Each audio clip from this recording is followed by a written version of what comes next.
BBOR, Black Box Online Radio, coming to you from West Virginia at heart and from around the globe. And hello everybody, today is Friday, another Cooper Friday. Welcome to the show. How's everybody doing? On Fridays this year I've been talking to you guys about D.B. Cooper, the man responsible for the only unsolved skyjacking in U.S. aviation history.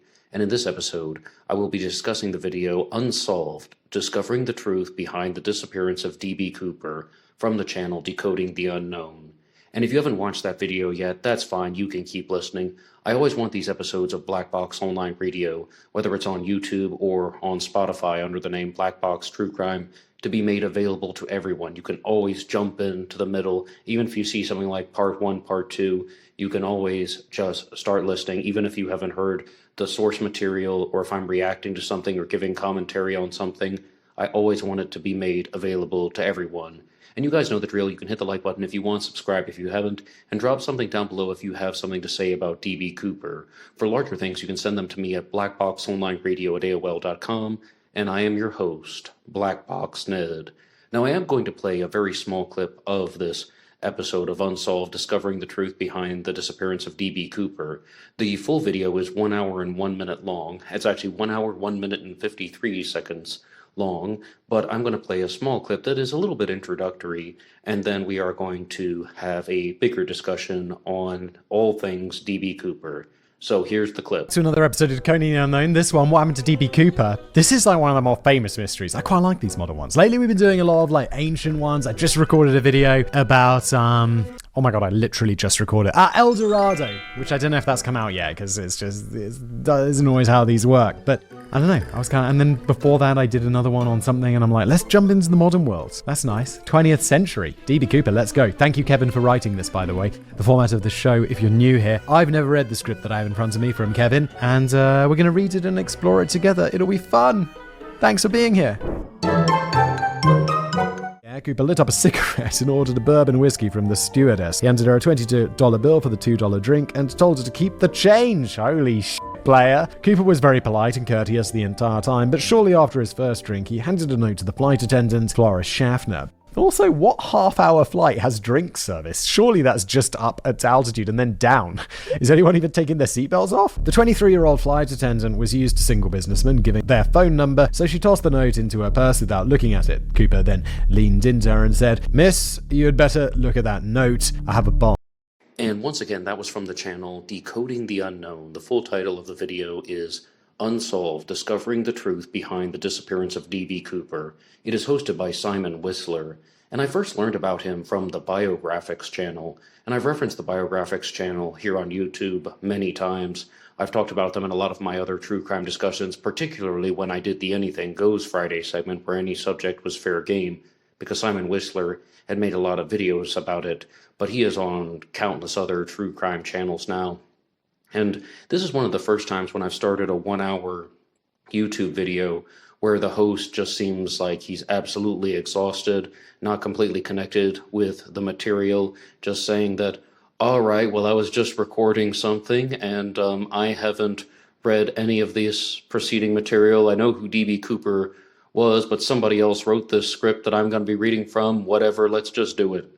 So even though he seems a little bit overworked and a little bit low energy in that clip that you just heard right there, I still found that the 1 hour presentation had a lot of observations, and he's reading from a pre-written script, but even being overworked and low energy still did not stop him from providing some of his own insights, and people can be insightful individuals all the same. And I've had this discussion a lot of the time on Cooper Friday when I say that we can talk about the D.B. Cooper suspects. We can just go through the suspect list and be like, well, do you think this person was D.B. Cooper? Do you think that person was D.B. Cooper? Or we can also go through some of the evidence that people have. We can also look at some of the profiles that have been created. And there is something that is so fascinating about the raw experiences, the initial reactions that people have to the D.B. Cooper material. And that's what I found in the video Discovering the Truth Behind the Disappearance of D.B. Cooper. So let's look at some of the observations that they have made about D.B. Cooper. Firstly, on November 24th of 1971, a man using the name Dan Cooper boarded a plane going from Portland to Seattle.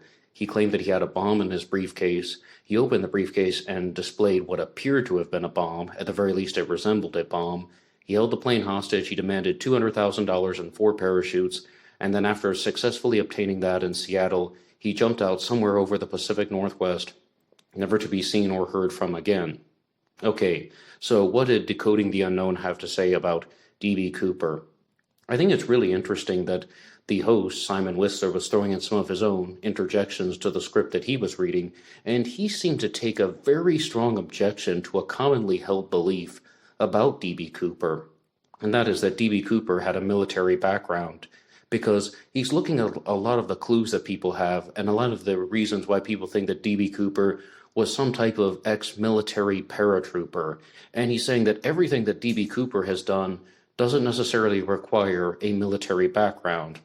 And furthermore, one piece of evidence that is brought up is that D.B. Cooper reportedly made a comment about an Air Force base that was in the Washington area, that in the Seattle, Washington area, and he's just like, that's hardly secretive information, partnered with the fact that D.B. Cooper was doing things that were not even completely in line with military protocols, so to speak. Those are Simon Whistler's observations, and I ultimately disagree with that.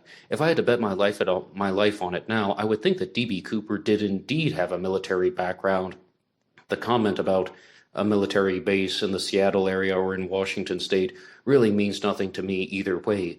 I think that this just D.B. Cooper's familiarity with parachutes, with airplanes, partnered with the fact that he chose to jump at night, and also with his ability to stay cool and calm under pressure, that all suggests to me that he did indeed have a military background. But they brought forward 2 profiling statements in this video, discovering the truth behind the disappearance of D.B. Cooper. And they're talking about how there's almost a divide in profiling when it comes to the D.B. Cooper case. And that is that, number 1, D.B. Cooper was a hardened career criminal, a psychopath who did this for the money. And that's the first one. The second one is that D.B. Cooper was a thrill seeker, and this wasn't done for the money. And I mean, I really think that it's very difficult for us to try to make a specific determination. Now, was D.B. Cooper a psychopath? I'm not necessarily convinced either way. I mean, if anything, D.B. Cooper is not showing psychopathic or sociopathic tendencies. I mean, he didn't do anything that would have truly jeopardized someone's life. He is threatening people. He claims that he has a bomb, and he also could have had multiple opportunities to detonate that bomb. He's saying he's going to blow up the plane if he doesn't get his money. But ultimately, I mean, D.B. Cooper did not actually cause any physical harm to the people that were on the plane when he could have had the opportunity to do so. If D.B. Cooper were indeed a pure sociopath, he could have killed Tina Mucklow. He could have killed the pilots and still jumped out of the plane or something. I mean, he had these types of opportunities and he did not use them. So that leads me to think that D.B. Cooper was not some type of sociopathic, hardened criminal who was doing this for the money. Now, I mean, was D.B. Cooper's motive financial? That becomes a lot more credible and a lot more probable. But what do we make of this notion about D.B. Cooper being a thrill seeker? Well, I think there should even be a third option that's inserted into that. How about just revenge, where you could call revenge a thrill, but I don't necessarily think it is, where someone is doing this because they want to make a mockery of the system. And I don't think that's thrill-seeking. And we see this very clearly when we're looking at D.B. Cooper suspects such as Joe Lakich, whose daughter was killed in a skyjacking event, and he may have wanted to do this to make a mockery of the FBI, law enforcement, and maybe even the FAA to a certain extent, but I don't want to put words in anyone's mouth. And then last week on Cooper Friday, I was talking to you guys about the D.B. Cooper suspect Barb Dayton, and the entirety of that theory is that Barb Dayton did this to get revenge on society because she was born as a man named Bobby Dayton, and she had the first gender reassignment surgery in the state of Washington and became Barb Dayton, and she just felt that she didn't fit in as a man, didn't fit in as a woman, and did this as a giant FU to the entire establishment, and specifically because she was no longer able to become a commercial aviation pilot. Now, you could call that thrill-seeking, but I wouldn't. I would create this third category about how D.B. Cooper was doing this all for revenge and it wasn't necessarily about the money. But again, because, Simon Whistler was somewhat familiar with the D.B. Cooper material, even though he wasn't extremely familiar with it. He said that he had made one episode about D.B. Cooper on another channel in the past. He also took a very strong stance against something that is widely believed in the D.B. Cooper case. If we're going to ask the question, did D.B. Cooper do this for the money? Well, what happened to it? D.B. Cooper demanded $200,000, and in 1980, $5,800 of D.B. Cooper's money was found at Tina Bar in Washington State. Tina Bar is named for the sandbar off of the Columbia River, but the rest of the money has never been located, and a lot of people believe that D.B. Cooper lost the money during the jump and it just ended up somewhere in the Pacific Northwest, never to be seen again. Maybe it even landed in a body of water and then got dragged by a boat out to the Pacific Ocean, and no one will ever find it. And even if they do find it, it's probably been torn to shreds by now. But what Simon Whistler said that was really, really quite in contradiction to that is that he did not believe that D.B. Cooper was unable to spend the money. He believed that D.B. Cooper was able to successfully land, and he was also able to go out into to perhaps a different part of the world to use the money, because he broke it down like this. Do you really think that businesses in other countries would be checking the serial numbers of the bills that were being handled? Do you really think that if he converted the currency in a different country, that they would have any type of actual operation going on to examine the serial numbers that were on the $20 bills that D.B. Cooper jumped with? And ultimately, no, I don't think they would. So that is entirely possible. All I can say is that the money was not found in circulation. Were people actually looking for this?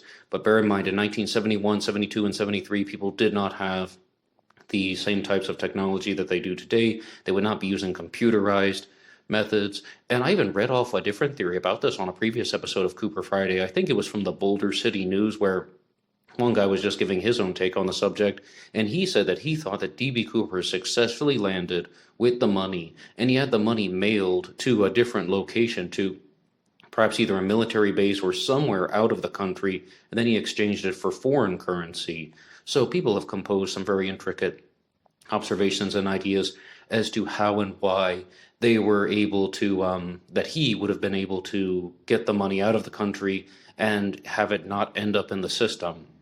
But something about that still bothers me. Even as I tell you that right now, I am still somewhat bothered by this whole concept of D.B. Cooper not spending the money or exchanging the money, and absolutely none of it ending up in circulation. Because I'm going with that. I have no reason to believe that any of the money ended up in circulation. And the only money that was found was at Tina Bar. Now, I told you that Simon Whistler took this very strong stance about D.B. Cooper being ex-military, or at the very least, he said that there was not a lot of evidence that would indicate that Cooper was ex-military. Instead, he said that he thought that D.B. Cooper was more likely somebody who worked either in a scientific field or perhaps something mechanical related, because D.B. Cooper boarded the plane wearing perhaps a brown suit or a rust-colored suit that is often depicted as a black suit because he had a dark overcoat on, which is often referred to as a raincoat, and he wore a black tie, which was a clip-on with a mother-of-pearl tie clip. And when they examined the tie under the electron microscope, they found that there were all types of rare metallic particles that were on D.B. Cooper's tie. And somebody like Simon Whistler was just saying, hey, wait a second. All right, you got rare metallic particles, you got pure titanium, you got things like titanium and aluminum combining with each other. This seems like somebody who was working in a field that would have been exposed to this. And they have done investigations on this, particularly Eric Eulis has been one of the loudest voices at looking at the tie particles, and they're tracing it back to places like REM crew. And what Simon Whistler was going at was that he thought that, if anything, this was somebody who worked more in a mechanical industry, maybe somebody who actually had some type of machinist job, but possibly could be somebody who was a scientist. And I thought everything that he was saying was just heading straight toward a particular D.B. Cooper suspect named Milton Vordahl. Milton Vordahl is perhaps one of the more well-educated D.B. Cooper suspects and definitely one of the smartest out there. He would have been 58 years old at the time of the D.B. Cooper skyjacking, but Milton Vordahl was a scientist in World War II he actually helped solve one of the equations that was used to fully create the bomb that was dropped over Japan, one of the bombs that was dropped on Japan, the nuclear bombs, that is. And, he is just somebody who wouldn't necessarily fit into that type of military background, but he has the connections to being a scientist, and specifically, the way that they found him by examining the people who were working for REM Crew with titanium in Pennsylvania, but he had houses in southern Nevada as well, and D.B. Cooper didn't say that he wanted to fly to Reno. Ultimately, he ended up on Reno. He wanted to fly to Mexico, but then he agreed upon Reno, Nevada as a stopover place for fueling. But of course, that didn't happen because D.B. Cooper parachuted out into the night over what I believe to be southern Washington, although some people insist that it was northern Oregon. Now, as far as D.B. Cooper's actions and showing that he was not ex-military, I just want to turn it over to you guys and know, does that affect your thinking at all when it comes to those three possibilities that we've talked about? Like, who was D.B. Cooper? If you were to create your own type of profile for D.B. Cooper, where would you put him? Would he be somebody who was like the first one, a career criminal with sociopathic tendencies that did this for the money? Number two, would he be a thrill seeker? Or number three, the one that I added in, was this done for some type of ulterior motive focused on revenge? Was this done for a revenge-based motive? And I tend to lean toward the financial aspect of this. I mean, like I said, I don't see enough evidence to state that D.B. Cooper was a psychopath or a sociopath, but Simon Whistler brought up a very interesting challenge to this whole concept of how D.B. Cooper did this for the money, or let's just say, to challenge that type of profiling statement that D.B. Cooper was a psychopath or a sociopath that did this for the money because he was a career criminal. And he challenged it for a very interesting reason, because he said there would be other ways to do this. There would be easier ways to get $200,000 using criminal tactics. I mean, maybe you could even rob a bank and earn more money like that. I mean, that's just an example that he brought up. Now, robbing a bank, I think, might have even been riskier. And I also think that that has a few misconceptions and misapprehensions about the time, because we have to remember that Richard McCoy, a D.B. Cooper suspect and a real-life skyjacker, was a criminology student at BYU, Brigham Young University, and he wrote a paper starting out by trying to talk about protective and preventative measures that people could employ to stop skyjackings, and he ultimately realized that it was impossible, that they did not have security measures in place that would prevent the skyjacker from successfully obtaining the money. So, if anything, the skyjacking is extremely risky. I completely admit that. But there weren't a lot of measures in place that would have prevented the activities. There are different types of risk with robbing a bank. With robbing a bank, you might be interrupted by somebody and get shot, whereas with the skyjacking, well, maybe the parachute you're going to open is going to be a dummy chute with the flaps sewn shut, and then that could also lead to a different type of dangerous issues. Yes, both issues are dangerous, but skyjacking definitely happened. People definitely did this for the money. We've talked about a lot of them here on Cooper Friday, and I also invite everybody to go over to the D.B. Cooper Sleuth channel that's run by Ryan Burns, and he has been putting out so many great videos recently, a lot of great live streams, and he talks a lot about the copycats and a lot about the other skyjackers that were just involved in this area, and there are so many of them, and one thing that I'm really going to do this year is go through the David G. Hubbard book so we can look at the different psychological aspects of different skyjackers and compare them to D.B. Cooper, and there really is so much that we can find. So I do think that someone would have done this for the money, and ultimately that's where I stand. I don't accept that. I just can't accept that, well, there would have been easier ways for a criminal to obtain money, so then that's probably what they would have done. That's leaning toward more of the thrill seeker and revenge aspects of this. I mean, if you guys just ask me, I would tell you that, yeah, D.B. Cooper mostly did it for profit. And here's an interesting thing. What if it's all three? You can have more than one motive for doing something.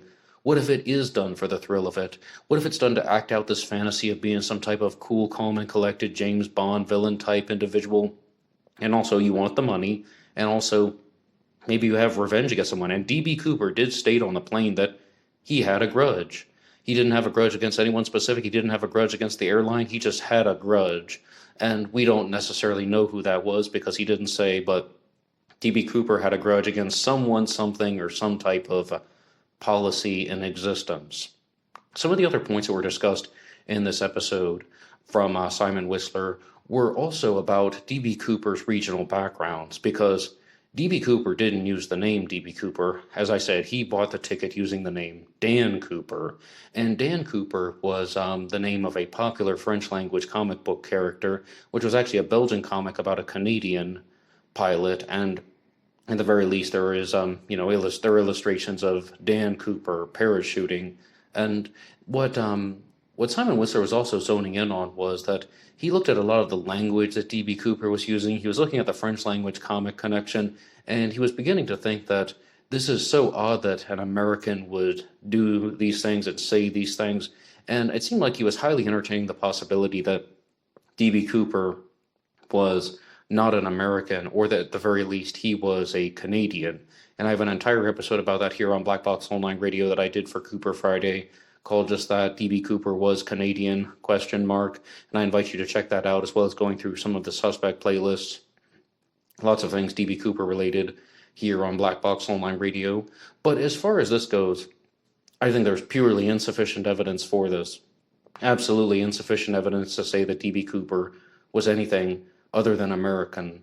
And he brought up a quotation from D.B. Cooper, and maybe I've misquoted him on Cooper Friday, but he's talking with the flight attendant Tina Mucklow, and she makes a comment about Minneapolis or Minnesota, and he says, "That's nice country."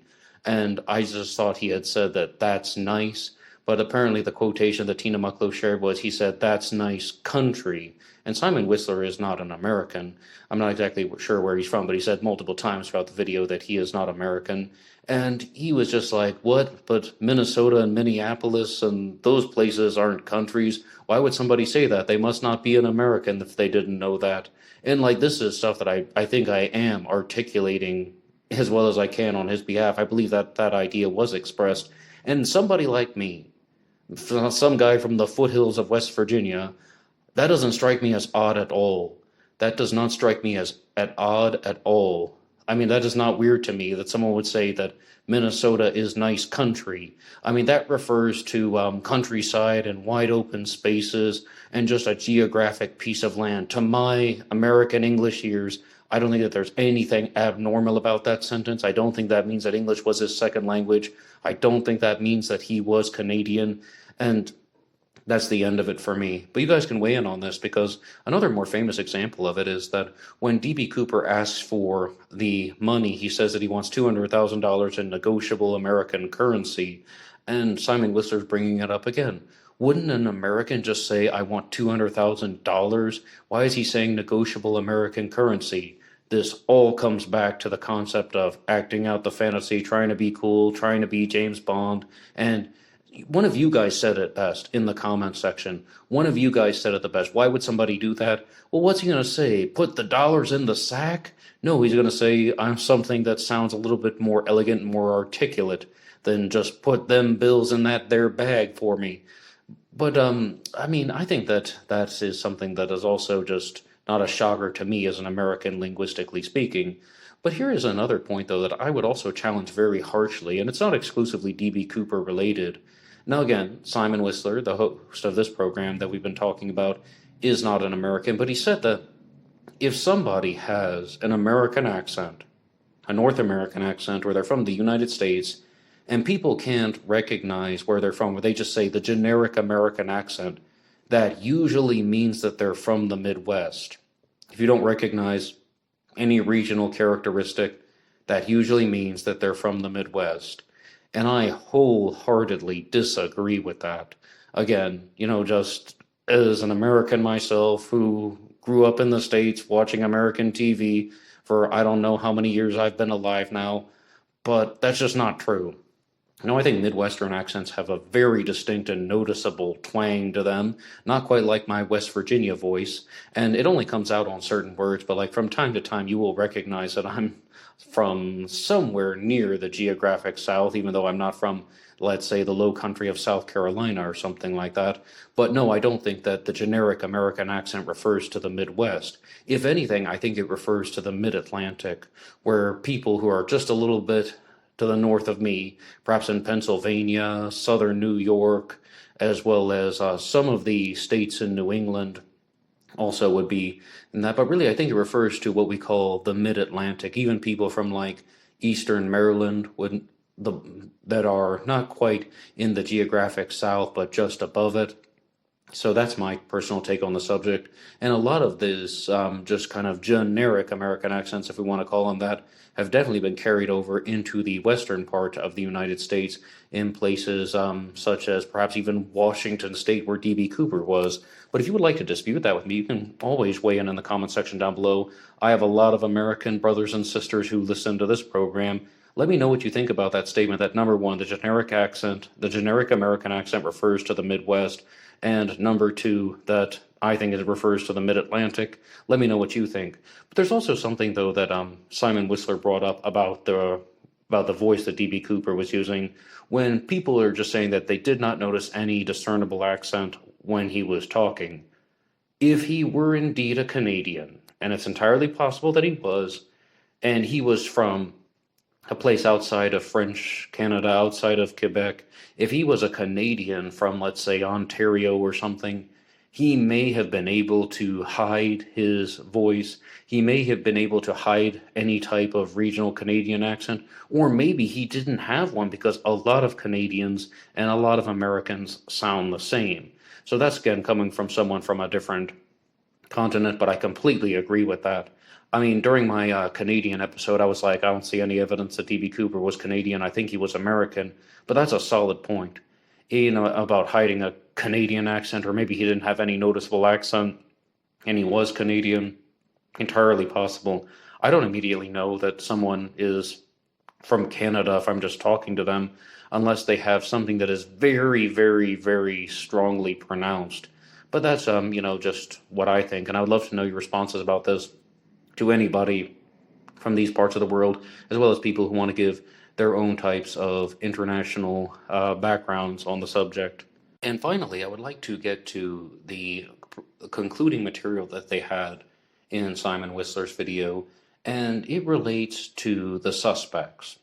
Because a lot of these high-profile YouTube channels start out by talking about some introductory material, then they give their own takes on the subject, and then they end with the suspects, whether it's the Zodiac Killer, Jack the Ripper, or D.B. Cooper. So the three main stories that I follow here on Black Box Online Radio, talking about the Zodiac Killer every Monday, Jack the Ripper every Wednesday, and D.B. Cooper every Friday. But what was shared about this was, number one, Simon Whistler said that William J. Smith was an absolutely terrible suspect. He is the second suspect that I've ever talked about on Cooper Friday, and you can find that in my episode, D.B. Cooper, Suspect William J. Smith. And I admit that there's not a lot of physical evidence to connect him to the case. Yeah, there's some explanations that people would have, but I still stand by one point that I've stood by for the entirety of my explorations in the D.B. Cooper mystery, and that is that I think William J. Smith still has the strongest resemblance to D.B. Cooper Composite B, to what's called the Cary Grant sketch. Even if he wasn't D.B. Cooper, I still think that out of all the widely discussed suspects, he has the strongest response. And what I thought was really interesting from this presentation on Simon Whistler's channel was that he was talking a lot about a particular D.B. Cooper suspect named Ted B. Braden. Ted B. Braden is the suspect of Drew Beeson, and he's discussed in the book Paratrooper of Fortune. And Ted B. Braden was a former Special Forces Special Ops commando. He was someone who represented the United States in skydiving competitions. He had over 900 military jumps. So this would have been a walk in the park. This would have been an absolute cakewalk for somebody like Ted B. Braden, and it wouldn't have been an enormous risk for him. So why is Cooper acting all calm and collected on the plane? Why is Cooper not worried about jumping at night into cloud cover in the rain? Because maybe he was Ted B. Braden and he knew that he could successfully do this. And to the credit of Simon Whistler, he also brought up a lot of images of Ted B. Braden that show these similarities that he has to D.B. Cooper Composite A. Now, Braden does resemble Composite C, but we've talked about that a lot here on Cooper Friday. One of you guys even sent me another photo of Ted B. Braden where he shows a strong resemblance to Composite A, the Bing sketch. And I mean, I am in agreement with that. But this is really where Simon Whistler was going when he was saying that, okay, so D.B. Cooper's asking for $200,000.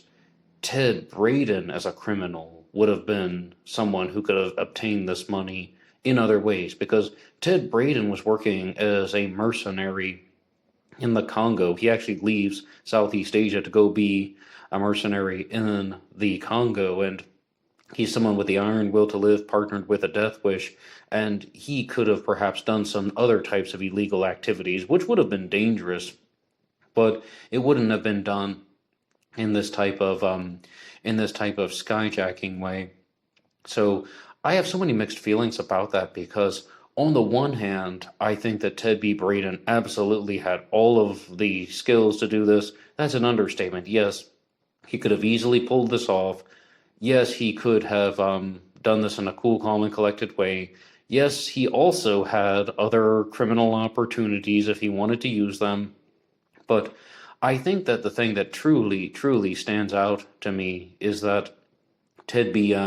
Braden is somebody who just may have been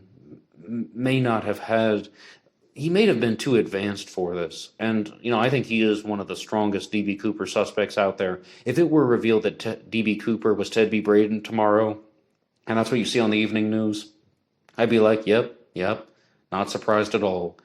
But there are so many other skyjackers that aren't necessarily like Ted B. Braden. There are people with military backgrounds, like, say, for example, Richard McCoy, but Richard McCoy was a bumbling mess. And also, there are people who are in financial trouble, who are experiencing some type of underperforming problem, so they go on to commit these skyjackings for profit.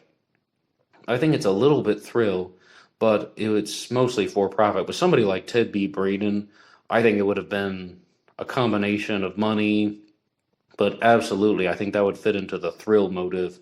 And I didn't know Ted B. Braden personally. I don't know if he had sociopathic tendencies or not.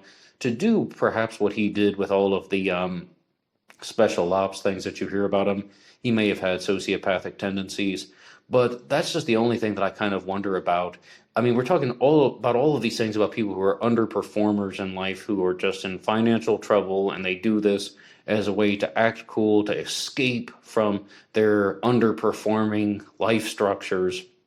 And I'm not completely sure that would be Ted B. Braden, but, I'm going to just explore him more and more, because we have to do a giant follow-up on Ted B. Braden, because there's a very high chance that he was indeed D.B. Cooper. Now, I told you before that there's a D.B. Cooper suspect out there named Joe Lakich, and Simon Whistler brought him up, and he talked about how Joe Lakich's daughter was killed in a skyjacking, and he may have done the D.B. Cooper heist as a revenge motive, or there was a revenge plot that was concocted by Joe Lakich. And what he said, though, was really interesting. If you could take that motive out of Joe Lakich as a suspect and put it onto another suspect, then it would make sense. But I know what he was going at. I know what he was thinking. He's looking at all of the suspects and just saying, things aren't perfect. Things aren't perfect. And to use some of our own discussions right here, and you could even mess around with this in your own mind. If you were to take Ted Braden's ability with Joe Lakich's revenge plot, as well as perhaps Barb Dayton's revenge on society, and you're also going to take William J. Smith's resemblance to D.B. Cooper Composite Sketch B, and also how about the criminological research of Richard Floyd McCoy writing the paper on skyjacking? If you were to just put all of those elements together into a new suspect, then yeah, it would all make sense and be like, yep, that person was definitely D.B. Cooper. But that's ultimately impossible, because that's just taking a pair of safety scissors and cutting around the suspect profiles and stitching together. And this is why it's an unsolved case, because none of these suspects fit absolutely perfectly. But I would love to know what you think about a lot of the suspects that have been discussed in this episode. And I would love to know what you think about the observations that have been made by Simon Whistler. And he's on, multiple YouTube channels. And as I said, even though it's very clear that he has reached the point where he is no longer doing his own research, or he is no longer even putting a lot of preparation into his videos, kind of just sitting down and recording and doing that in somewhat of a very engaging way, mind you. I mean, it was smooth as silk watching this presentation, because even though it's a blend of facts as well as initial observations and suspect profiles, it's done in a very nice and intertwined way. But also, I mean, I think that it was just something that was very easy to focus on, and I invite you guys to check it out. One more time, the full title of the video was Unsolved: The Truth Behind the Disappearance of D.B. Cooper, and I also would just love to know what you guys think about this. Number one, what about the profiling? Where is D.B. Cooper in your profile? Was he doing this for the money? Was he doing this for the thrill? Was he doing this for revenge? And, there are also other caveats and conditions that are going along with those things, which if you've made it to the end of the episode, you've already heard. But let me know what you think about that. Money, thrill, or revenge? Put your idea in the comment section down below. What do you think about the regional accent of D.B. Cooper? Because I hope I'm clear on that it relates to a statement from the flight attendant Tina Mucklow when she said that he had no discernible American accent, or no accent that she could recognize, but if it were anything, maybe the Midwest. Well, what do you think about this statement, just that the generic American accent sounds like the Midwest? I would love to know your responses down below. And also, what do you think about any of the suspects that have been discussed and covered here? I would love to know your responses to these challenge questions. And this is one, though, that I think also deserves perhaps the biggest challenge of them all. This is maybe the most important challenge question. What do you think about Simon Whistler's statement that the evidence really isn't indicating that D.B. Cooper had a military background? If anything, he was more of a scientist or machinist working in the metals-related industries. What do you think about that? Please put your ideas in the comment section down below. I would love to read them. And for larger things, you can send them to me at blackboxonlineradio@aol.com. One more time, I am your host, Blackbox Ned. My personal Facebook is under the name of Ned DeHaan. There's also a Black Box Online Radio Facebook page, which I'm hoping to use more in the future here online. And then there's always BlackboxNed88 on Instagram and TikTok. Lots of ways to keep in touch, lots of ways to share information. And that will be all for me now. I will see you guys on Monday talking about the Zodiac Killer. Until next time.